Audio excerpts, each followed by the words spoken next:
आज मी पुन्हा डायरी उघडली आहे.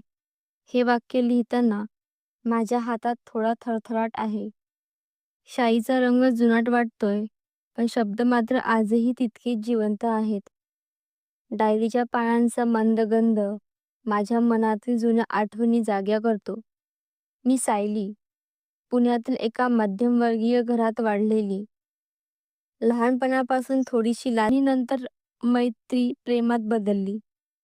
माझी डायरी त्या दिवसांमध्ये फक्त त्याच्याच गोष्टींनी भरली होती. पण माझ्या मनात मात्र एक भीती होती. ती म्हणजे बाबांची. त्यांच्या नजरेत प्रेम ही गोष्ट फारशी मान्य नव्हती. कॉलेज संपत आलं तसं रोहनने मला एक दिवस बागेत बोलवलं.